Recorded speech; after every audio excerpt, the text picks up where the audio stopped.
Conferenza stampa ieri del capo della DIA di Agrigento, dottor Roberto Cilona, per illustrare i dettagli dell'operazione denominata Kerkent, che ha visto l'arresto di oltre 30 appartenenti alla mafia di Agrigento, che ha interessato non solo la nostra città, ma anche Palermo, Trapani, Catania, Ragusa, Vibo Valentia, fino a spingersi a Parma. All'operazione hanno anche partecipato i militari dell'Arma dei Carabinieri di Agrigento. Kerkent ha inizio nel lontano 2015, è coordinata dalla Procura distrettuale antimafia di Palermo, procuratore Francesco Lovoi, e ha permesso di scomporre un'organizzazione mafiosa capeggiata da Antonio Massimino, considerato il reggente della famiglia mafiosa di Agrigento Villaseta. Massimino è l'erede di Lombardozzi per sua diretta investitura. Tra gli arrestati anche Andrea Puntorno, fortemente collegato con il Massimino. Puntorno recentemente lo abbiamo visto nella trasmissione Report di Rai 3, indicato come capo del tifo organizzato della squadra di Serie A, Juventus, gruppo Ultras, bravi ragazzi.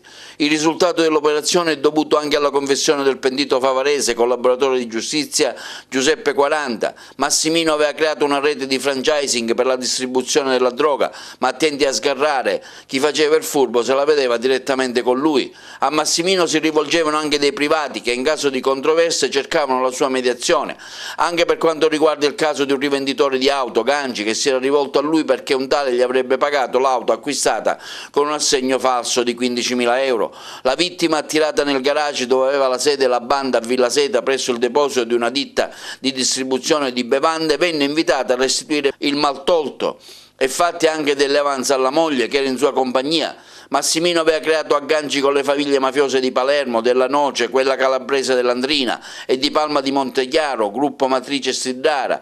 Il giro quantificabile in un paio di milioni di euro serviva a rafforzare la presenza del gruppo mafioso nel territorio, che reinvestiva i loro proventi nell'acquisto di armi e del narcotraffico. Allora, si è trattato di una importante operazione di contrasto a un aspetto basico di Cosa Nostra, quello relativo all'ambito militare, e ha disarticolato un'associazione a delinquere finalizzata al traffico di sostanze stupefacenti che aveva come capo il narcotrafficante Massimino Antonio nel duplice ruolo di capo di questa associazione, ma anche di capo della famiglia mafiosa di Agrigento Villaseta.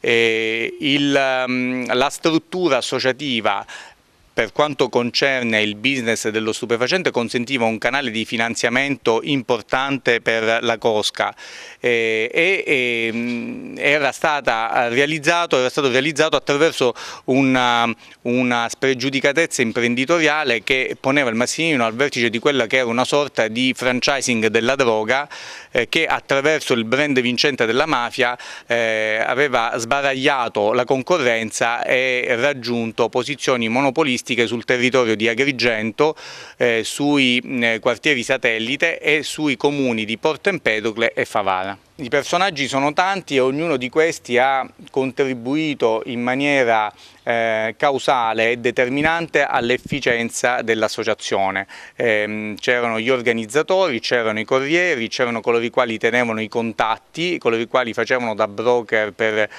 i canali di approvvigionamento in varie parti del territorio, non solo siciliano ma anche nazionale. Quindi riguarda anche le province di Palermo, la regione Calabria e anche Parma addirittura?